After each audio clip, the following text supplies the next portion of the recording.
Dr. Seuss says, "Why fit in when you were born to stand out?" Our guest today will explain why this is more true today than ever before. Steve Stewart, are you ready? Let's go! Hey everybody, Ryan Roten here, and this is the Brand New You podcast, where we explore how to use personal branding and social media to impact your career. No need to look any further. You found the podcast dedicated to helping you create a brand new you. Good morning, good afternoon, and good evening. Welcome to the Brand New You show. I'm Ryan, your host, and today we welcome back to the show Dorie Clark, author of the just-released book, Stand Out: How to Find Your Breakthrough Idea and Build a Following Around It. Now, for those of you who are traveling along the journey with me to create a brand new you, it really is required reading. In Stand Out, Dorie provides us with the roadmap that we need to take our personal brands to the next level, to that place where we can all become the Google of our niche, as I discussed in episode 16 of this podcast, Building Your Personal Brand Online. Speaking of building your brand online, I've developed an online brand assessment that will help you understand whether or not you stand out online. The assessment is free, and when you're finished, you'll be given a score and a link that will explain your score and how well you stand out online. The best part? You can do all of this from your phone. Head on over to mypersonalbrand.rocks, that's .rocks, sign up and take the assessment. When you finished, send me a tweet at Ryan Roten. Let me know your score and how well you stand out online. Dorie's new book, Stand Out, is, in my opinion, a natural follow-up to her first book, Reinventing You. I've already read Stand Out twice now, and will probably read it a third time before the year's out. To say that I've enjoyed it would be a tremendous understatement. And as you might be able to tell, I'm super excited to welcome Dorie back to talk about her new book, Stand Out: How to Find Your Breakthrough Idea and Build a Following Around It. So without any further ado, let's get into it. Once somebody's chosen their destination and they've kind of closed some of their skills gaps and they've decided, they want to move forward in the direction they've chosen, there's actually a Dr. Seuss quote that I love. And it's very relevant to this discussion, actually, which is, "Today you are you. That is truer than true. There is no one alive who is youer than you." How can we take that quote and apply it to our unique selling proposition? Yeah. Dr. Seuss always knew how to boil it down. Yeah, he did. Yeah. So I think, this really ties into the message of my new book, Stand Out, which is that it's no longer optional to stand out. It's something that everyone needs to think about and to embrace, because we live in a world where it's easy to become a commodity. You are always going to find somebody on Elance or on Odesk from a different country that is willing to do whatever you're doing cheaper. And so, barring other information, people are always going to choose the cheapest option. And so the result of this, if you want to have any kind of future career security, you need to give people a very darn good reason why they should not choose the cheapest option and instead should pick you. And that comes from showing that you have exceptional quality, that you have an exceptional knowledge of your field, in fact, becoming a recognized expert. And it doesn't mean that every person has to be the world expert in their field. Clearly, that's not statistically doable. Mm-hmm. But what it does mean is that you can be a local expert. You can be the expert in your company at website design, or the expert in your company at training and coaching, whatever it is. But you want to be that go-to person because it gives people a reason to turn to you. It makes you indispensable in your context. And that is really powerful. Let's talk about that for just a minute. How do people find that niche or topic or area of interest that they're really passionate about, that they could be an expert in, that could help them stand out? So when it comes to finding the niche that enables you to really be viewed as an expert, as someone who has something to contribute, what I suggest, For some people, this is an easy question because, maybe they have always had a passion and, it's the thing that they've studied or spent a lot of time focusing on. Not everyone has that, though. And, I can certainly say from my own experience, there was a range of things that I was interested in, but I wasn't sure how to narrow it down. From the time I was in high school or in college, I liked the news. I liked media. I liked politics. I liked sort of psychology, but there's a lot of things you can do in those realms, and it was hard to narrow it down. So I think part of it really is this question of experimentation that we were just talking about.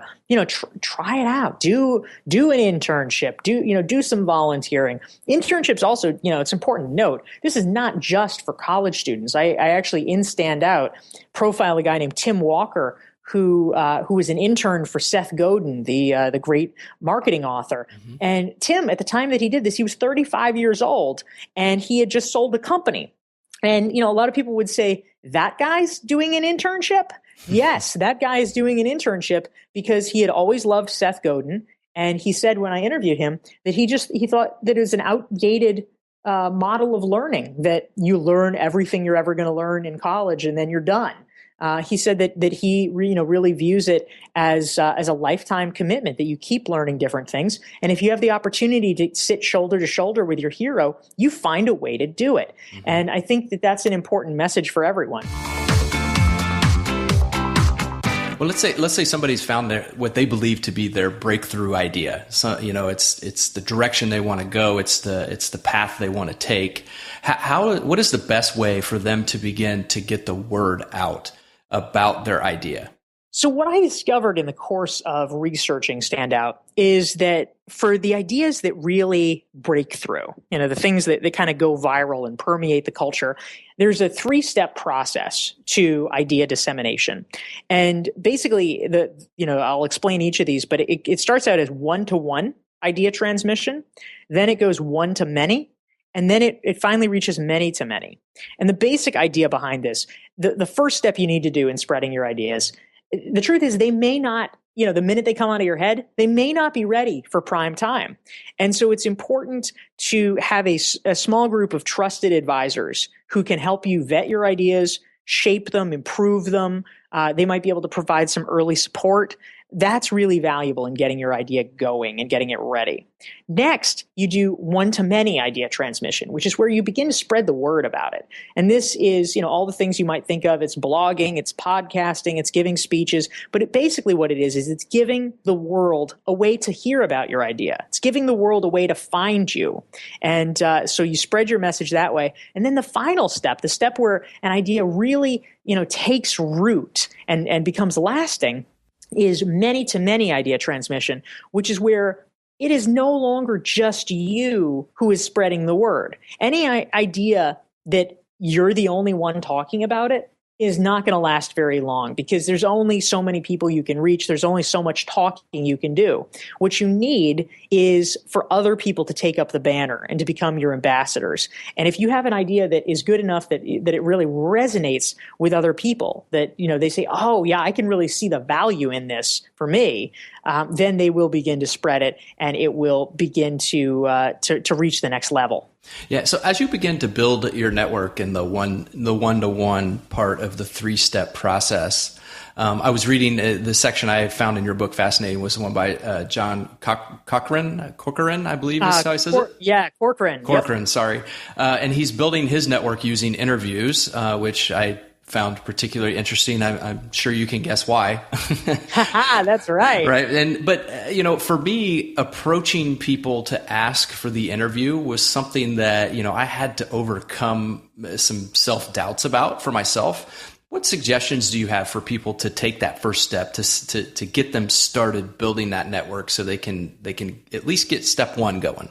Yeah. So Ryan, when it comes to building your network, I think that the reason that I included John's the case study about John in the book and wanted to really drive that home is that most people will find themselves in the position. I mean, literally, I think almost everybody except, maybe if you're already Mark Zuckerberg or something like that, they will realize that if they want their idea to spread as far as they would like, they need to grow their network, that they don't yet know everybody that they need to know for the word to spread. And so how do you do it? And the problem is that the more prominent the person is that you want to build the relationship with, the more requests they have, the harder it is to get in touch with them. And so consequently, you have to do something different than everyone else in order to get noticed. Otherwise, you're just going to be grouped in with the 50 other people that are saying, oh, can I take you to lunch? Oh, can I pick your brain? Right. And, they're just going to think, oh, God, yet another one. No, I can't cope. I can't do this. Yeah. Oh, it's that Ryan guy asking for an interview again.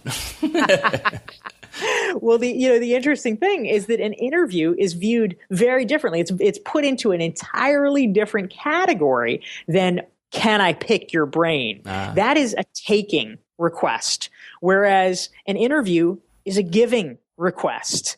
It is somebody who is saying to you, yes, it's the same half hour or an hour of somebody's time, but it's not just, Ryan wants to steal my good ideas. Right. It's Ryan wants to give me an opportunity to share my message with thousands of people. And it's going to live forever on the internet. That's viewed very, very differently. And it enables you to approach even very prominent people from a position of power, from a position of being a peer rather than a supplicant. And so that's why I think the interview strategy for networking is so powerful. That's amazing. The way to think of it that way, it kind of drops your guard a little bit. And I think it makes it a lot easier for people to move in that direction to do that, because by looking at it from a giving standpoint as opposed to a taking standpoint, I think that could make a big difference for a lot of people who are listening, who might be a little hesitant to go and approach other people, to quote unquote pick their brain. But to me, that's a great pearl of wisdom and a great takeaway for how you go about approaching people and overcoming that self-doubt that you might have. Yeah, thank you. Now, as we go to one-to-many and we start to build our audience, how important is it for somebody to have a blog or a website? So I do think that it's pretty important, and I'll tell you why. First of all, what people need to recognize is that their professional reputation is now operating on two parallel tracks. Both of them are really essential. One is the track that has always existed, which is, what do people who are around you think of you? What do your coworkers think about you? What do your friends think about you? But something that's changed in the past, 10 to 20 years is that now you have your reputation online. And that's actually the way that a lot of people get to know you. We're all doing business more with people across the country or across the world. You might not have even ever met them, but what they know about you is things that they've found online. Certainly anyone who's applying for a job, or, if somebody is considering doing business with you as a consultant, they are going to Google you and they are going to judge you based on what your online reputation is. And so if you just have a haphazard online presence, where, some of it's, about your book club, and some of it's about, your running times in a race, and, there's not really a lot of professional stuff out there, they're going to say, is this person really serious? Mm-hmm. So you want to create the kind of online presence that really shows people, gives them the message that you want them to receive. Oh, this person really knows his or her stuff. I feel confident doing business with them. And so, it's easier than ever. You don't even have to start your own blog. You could just literally get started by blogging on LinkedIn, which now anyone with a LinkedIn account can do. That's a great way of, beginning to dip a toe in the water and demonstrating your expertise to others. And having your own website, I do think that that's pretty important. That is your online outpost. That is your home online. And something that clearly Google is going to recognize as being pretty valuable and important. I mean, I know on my Google search results, my homepage, that I created for my website, that's the first thing that comes up.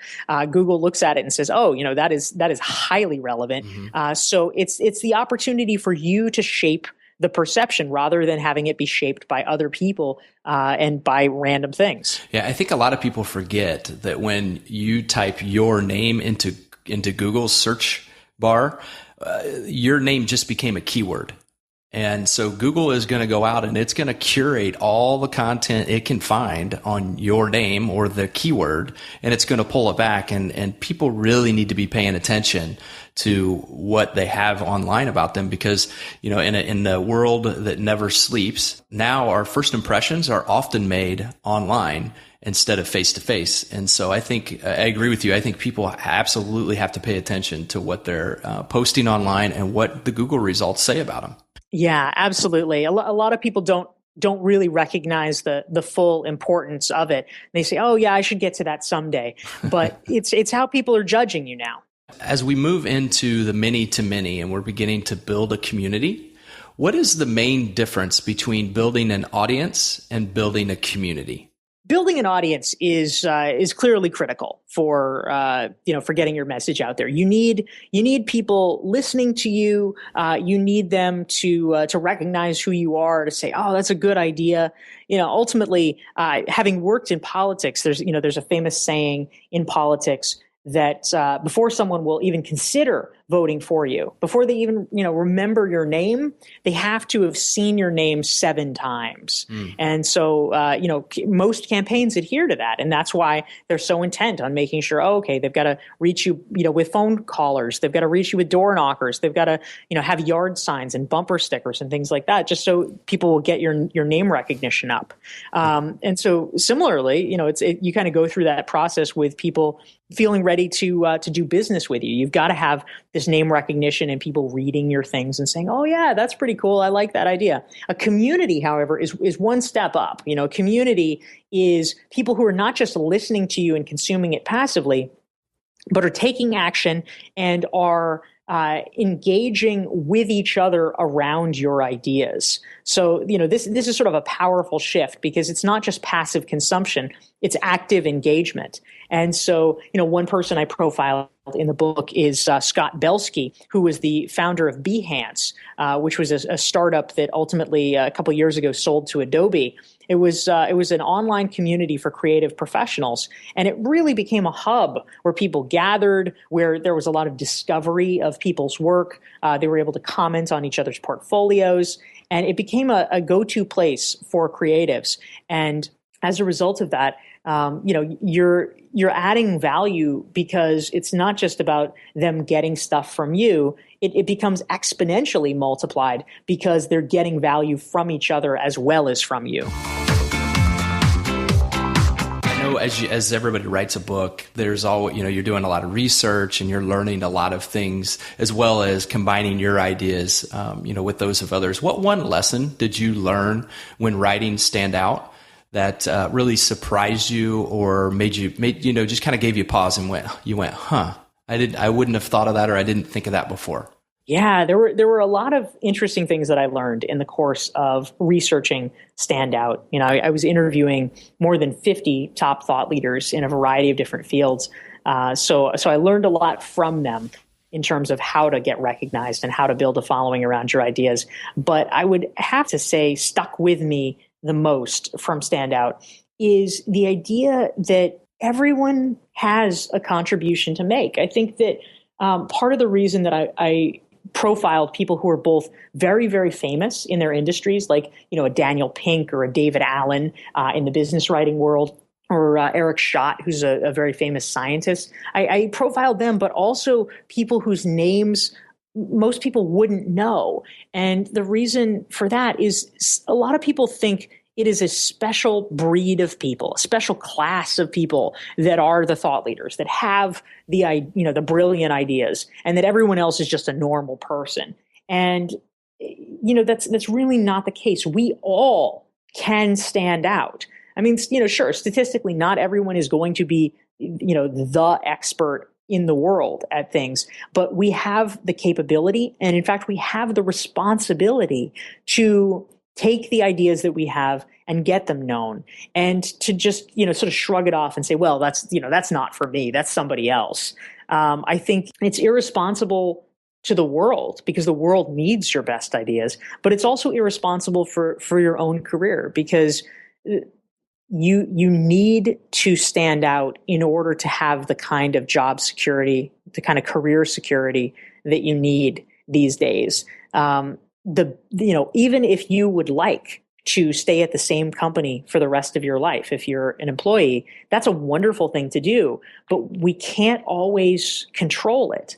And so the most powerful position you can be in is to know what you want to do, and to be aiming towards it, but to say, you know what, if that doesn't work out, I've got other options. It sounds like you're saying that standing out is no longer a choice. It's becoming more and more of a requirement in today's day and age.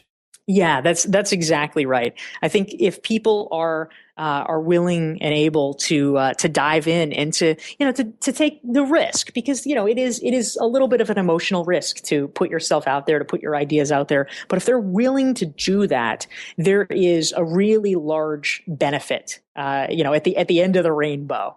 Well, Dorie, as we start to wrap up here, what is the best way for the listeners to get in touch with you, learn about reinventing you, and of course your new book, Stand Out? Yeah, thank you so much, Ryan. So the place that I would send people is my website. It's DorieClark.com, DorieClark.com.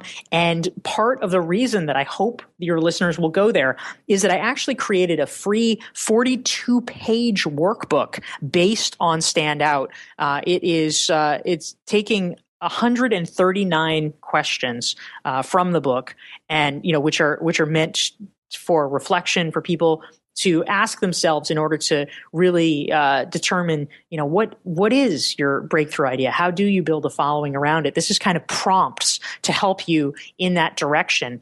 And put that together in workbook format, and that is available for free to folks who sign up for my e-newsletter at DorieClark.com. As well, I have about 400 free articles available on the website. And if folks want to get in touch, I am at Dorie Clark on Twitter.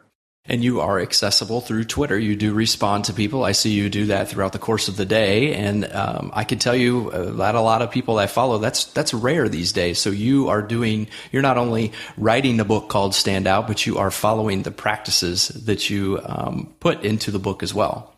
Thank you so much. It's great to have the time to talk with you, Ryan. I really appreciate you putting me on the roster for this conversation. No problem. Any final thoughts, words of wisdoms, or tips you'd like to leave with the listeners today? The tip that I will leave you guys with is to make sure that you're thinking big. One of the things that I discovered in the course of researching Reinventing You is that one of the very best ways to get recognized for your ideas is to make sure that you are tackling a problem worth solving.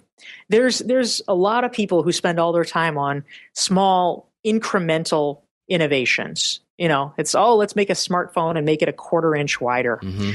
And that's nice, but that's not going to change the world. But if you're really willing to engage and to look at problems that need solving, if you aim toward it, can really help you make a difference, make an impact, and get noticed for doing it. Dorie, thank you very much for coming on today. I greatly appreciate it, and I wish you the best of luck with the new book, Stand Out, how to find your breakthrough idea and build a following around it. Thank you, Ryan. Did you catch it? Standing out is no longer optional. And with the release of Dorie's book, any excuses you may have had about not knowing how to get started have been erased. How many of you listening to this right now are driving to a job that doesn't fulfill you? How many of you listening feel stuck in either life or in your career? How many of you listening deep down inside know that you were meant for something bigger, something better? If you answered yes to any of these questions, I have one additional question for you. Why? Why are you choosing this direction for yourself when you know you were made to be so much more? Speaking of choosing your direction, I'm reminded of yet another quote from Dr. Seuss. You have brains in your head. You have feet in your shoes. You can steer yourself any direction you choose. So which direction will you choose? The well-worn path of long commutes, so you can continue being unfulfilled in your work and life? Or will you choose the overgrown grass path, where the destination is not as easily seen and the route not well marked? If you choose the latter, I can tell you it won't be easy, but it will be worth it. And now with the release of Stand Out, you have yet another great resource to help you along the way. Speaking of resources, don't forget to take my 100% free online brand assessment.